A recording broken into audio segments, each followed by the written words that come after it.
네, 어제 하루 코로나19 신규 확진자 1,896명 발생했습니다. 수도권 4단계가 2주간 더 연장되고 또 비수도권도 3단계가 시행되고 있지만 코로나19의 확산세 좀처럼 잡히지 않고 있는 상황입니다. 네, 한편 모더나 백신 생산에 차질이 생겨 국내 도입이 8월로 미뤄진 가운데 노바백스 백신 역시 미국 내 허가 절차가 늦어지며 국내 도입 일정이 불투명한 상태인데요.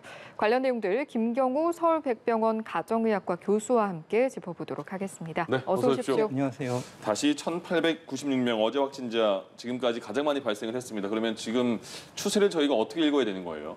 네, 일단 확진자 추세를 일단 수도권, 비수도권 그리고 델타 변이 바이러스와 그다음에 델타 변이 바이러스가 아닌 바이러스 이렇게 나눠서 보게 되면은 네. 이제 많이 알려진 것처럼 처음에 수도권의 증가세가 비수도권에서 계속 이어지고 있고 특히 이제 델타 변이 바이러스가 차지하는 비율이 증가하면서 계속 확진자가 증가할 것으로 좀 우려되고 있는 상황인데요. 네. 일단 치료 병상의 여력 같은 경우에는 아무래도 예방 접종을 60세 이상 고령의 어르신들이 많이 하셨기 때문에 집단적으로 위중증 환자들이 이렇게 폭증하는 상황은 아니지만은 아무래도 상대적으로 젊은 층이라고 하더라도 이제 폐렴 같은 것들이 오면서 이제 산소 치료가 필요한, 그러니까 인공호흡기까지는 아니지만 산소 마스크나 산소줄이 좀 필요하신 경우가 있는데 예. 이런 분들은 사실 이제 준중증 아니면은 중등증 환자 해가지고 전담병원이나 그런 병원에서 진료가 필요한데 이런 분들이 지금 한 6천 명 정도로 좀 추정되고 있거든요. 네. 그렇기 때문에 일단 생활치료센터 같은 경우에는 우리가 뭐 기숙사라든지 이런 시설을 늘리면 되지만 이렇게 산소 치료가 필요한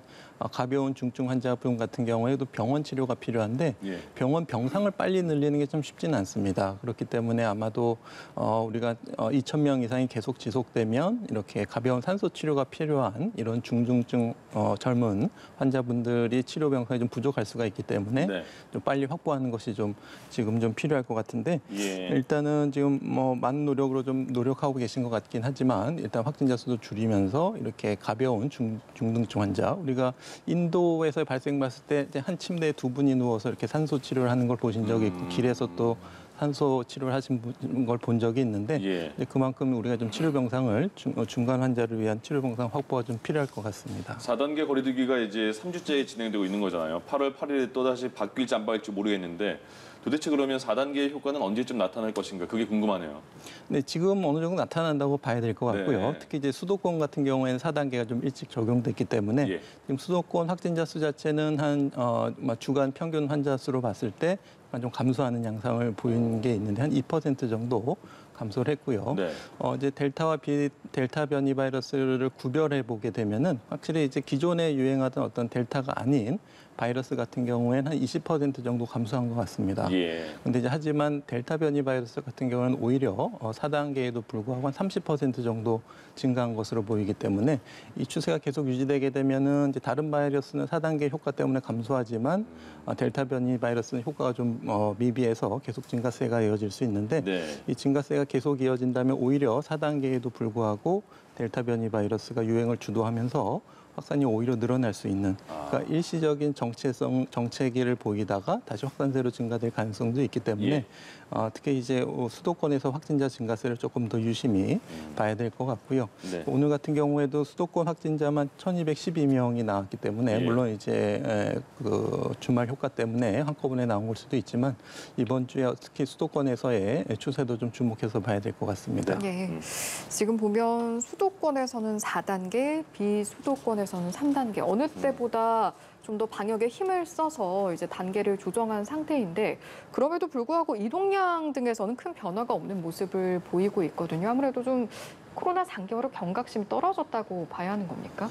네, 이제 이동량 통계를 보게 되면 수도권은 좀 감소한 측면이 있고 말씀하신 것처럼 비수도권은 큰 변화가 없는 그런 양상을 보였는데 그것은 아무래도 좀 수도권과 비수도권에 적용됐던 거리두기 단계가 다르기 때문에 그만큼 이동량이 좀 차이가 있었던 것으로 보이고요. 예. 이제 어제부터 3단계가 적용됐기 때문에 이제 비수도권에서 이동량 변화도 한번 좀 주목해서 봐야 될 것 같고요.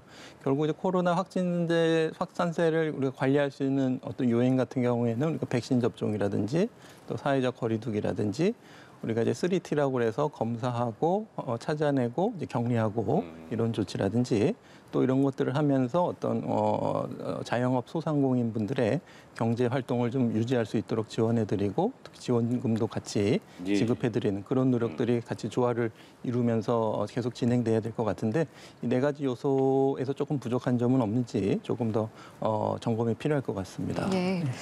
그렇다면 지금은 수도권과 비수도권이 조금은 다르게 적용이 되어 있잖아요. 이렇게 짧은 기간이라고 하더라도 수도권과 비수도권을 함께 그리고 좀 높은 강도로 거리두기 단계를 시행하는 것에 대해서는 좀 어떻게 생각을 하십니까? 네, 맞습니다. 그래서 지금 비수도권도 이제 대통령께서 지시한 것처럼 전국 3단계가 적용됐고 일부 지역은 인구도 적고 예방접종률도 높고 그런 지역은 좀 예외로 적용이 됐는데 지금 이제 4단계 같은 경우에 특히 비수도권 중에서도 이렇게 수도권 못지않게 인구 밀도가 많고 인구 이동도 많고 다중이용 시설 사람들도 많고 뭐 유흥 주점이라든지 이런 데가 많은 지역도 있기 때문에 그런데 그런 지역은 특히 이제 확진자 수가 계속 증가 추세가 있는 일부 도시 같은 경우에는 4단계 적용이 좀 필요하고 또 이미 4단계가 적용된 지역도 있기 때문에 4단계를 적용하는 게 필요하고 또 주변에 풍선 효과가 우려되는 지역이 있다면 같이 4단계를 적용하는 것이 필요할 것 같습니다.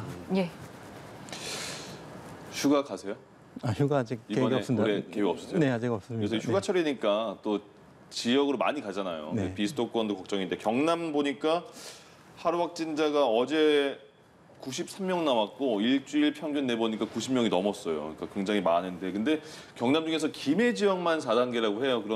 그러면 다른 경남 전체를 하나로 묶어서 그 하나의 거리두기 단계를 적용해야 되지 않느냐 이런 얘기도 나오던데 어떻게 보세요?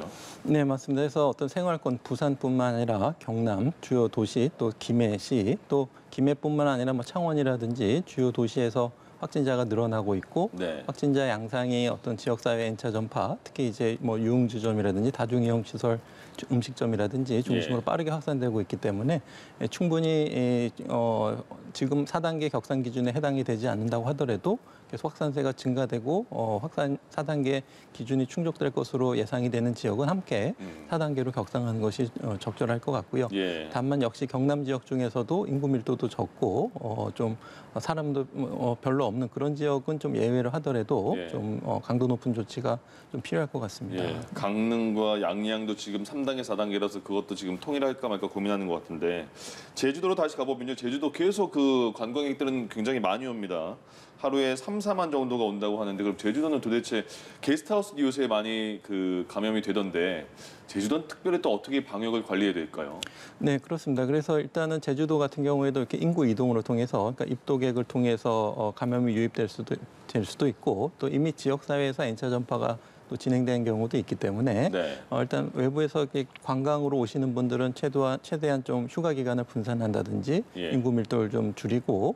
또 지적하신 것처럼 게스트하우스 같은 데서 여러 명이 이제 마스크를 벗고 함께 식사를 하거나 이렇게 하게 되면 감염 위험이 높기 때문에 특히 이제 게스트하우스의 어떤 상황별로 차이가 있겠지만 좀 공간이 좁고 밀폐되어 있고 그런 예. 공간이 있다면은 쉽게 전파가 될 수가 있어서 좀 그런 데 대한 추가적인 방역 대책이 좀 필요할 것 같고요. 예. 그러니까 다 같이 모여서 식사하는 건 좀 피할 수 있게 그런 추가적인 조치가 필요할 것 같고 예. 아무래도 좀 휴가를 분산하기 위해서는 이제 오지 못하게 하는 것도 있고 우리가 조금 백신 접종이 많이 이루어지는 가을 쪽으로 좀 관광객을 좀 분산시키기 위해서 네. 좀 유도하거나 뭐 인센티브 같은 것들을 예. 좀 적용한다든지 또 아니면은 뭐 돌파 감염도 있긴 하지만은 예방 접종 완료자라든지 또 아니면은 PCR 검사를 했다든지 이런 분들을 좀 선택적으로 어떤 대면 활동을 조금 더 완화해주는 예. 그런 것들을 통해서 오히려 또 예방 접종을 접종률을 높이고 또 PCR 선제 검사를 또 많이 받으실 수 있도록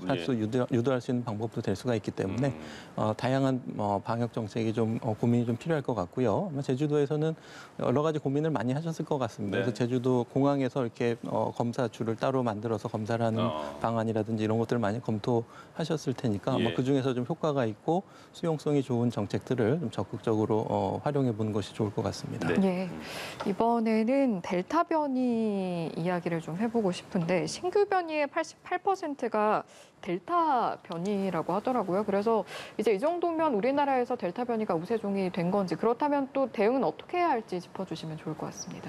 네, 그렇습니다. 델타 변이가 사실은 이제 초반에는 이렇게 차지하는 비중이 많지는 않았기 때문에 그리고 감염제 생산 지수가 높아도 우리가 효과적으로 어느 정도 통제하고 있었는데 이것이 어느 정도 신규 확진자 수가 많아지면서 어떤 임계 숫자가 되면서 확산세가 좀 빨라진 예. 경향이 있고 네. 이것은 이제 우리나라뿐만 아니라 전 세계적으로도 처음에는 감소세가 좀 완만해 보이다가 갑자기 이제 많이 증가하는 양상들이 전 세계적으로 보이고 있기 때문에 예. 우리나라도 이제 50%를 넘어서 7, 80%까지 진행될 가능성이 많이 있겠고요.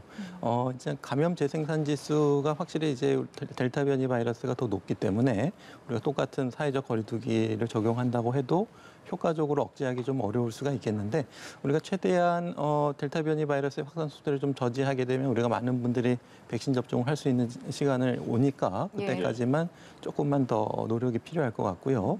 지금은 확진자가 나왔을 때 이분이 델타 변이든 델타 변이 바이러스가 아니든 우리가 좀 더 적극적으로 환자를 추적하고 검사하고 격리하는 노력들이 필요한데 다만 델타 변이 바이러스 기존의 바이러스보다는 확실히 전염력이 높고 전파 속도가 빠르기 때문에 이제 최근에 이제 어떤 QR 코드를 통해서 확진자와 어떤 식당이나 이런 데서 동선이 겹쳤다 네. 이렇게 연락을 받고 PCR 검사를 받아서 이제 음성이다 그렇게 해서 안심을 했다가 그다음에 좀 열이 나고 증상이 생겨서 다시 검사했더니 양성이 나온 사례들도 있거든요. 맞아요. 예, 그렇기 때문에 1차 검사를 해서 음성이라고 해도 방심하시면 안 되겠고 잠복기에는 음성이 나올 수가 있기 때문에 예. 특히 그런 분들이 또 가족하고 같이 사시면서 특히 이제 20대 같은 경우에는 50대 부모님도 계시고 그런 경우가 있어서 예.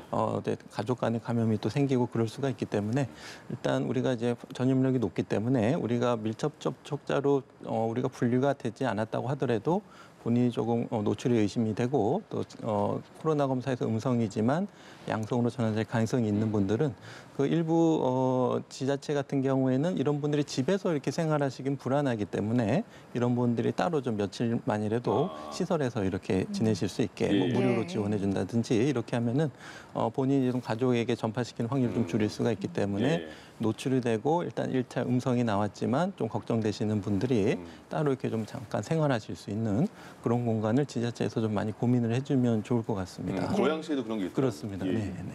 이 내용도 아마 많이들 궁금해하실 것 같은데 이달 말에 도입 예정이었던 모더나 백신 다음 달로 연기가 되면서 지금 문제가 되고 있습니다. 모더나 측에서 일방적으로 통보한 상황이라고 들었거든요. 어떤 문제가 있는 겁니까? 네, 그래서 지금 정부에서 상황을 파악하고 있는데 일단은 생산에 관련된 어떤 해외 파트너사 뭐 위탁 생산 과정에서 좀 문제가 있었다고 알려져 있는데 해외 언론의 어떤 기사가 많이 다뤄진 것이 없고 아마 우리나라뿐만 아니라 다른 나라에도 공급 차질이 있을 텐데 아직은 많이 다뤄지진 않고 한국만 조금 다뤄진 것 같고요. 네. 그래서 아마도 이제 지금 부족분은 이제 8월에 보완이 돼서 충분히 도입된다고 알려져 있기 때문에 예. 아마 조금 더 생산분을 좀 기대해봐야 될 것 같고요. 어떤 생산 공급 차질의 문제는 조금 더 분석이 좀 필요할 것 같습니다. 오늘 아침에 보니까 중대본 회의에서 김부겸 총리가 모더나 공급 다음 주부터 시작할 것이다 이렇게 말을 했더라고요. 참 네. 다행인 소식이 들어왔어요. 네, 그렇습니다. 네. 모더나도 그런데요. 노바백스 백신도 미국 내 허가가 늦어지면서 국내 백신 접종에도 좀 영향을 줄 수 있을 것 같은데 이건 왜 늦어지고 있는 겁니까? 네, 일단 알려지기로는 그 노바백스사에서 그 백신 허가 승인을 위한 서류 제출이 늦어지고 있다고 알려져 있습니다. 예, 그리고 또 삼상 임상 시험할 때도 이제 백신 물량이 좀 부족한 상황이 있었는데 그러니까 제조에 필요한 어떤 원자재, 부자재 공급이 좀 원활하지 않은 것 같고요.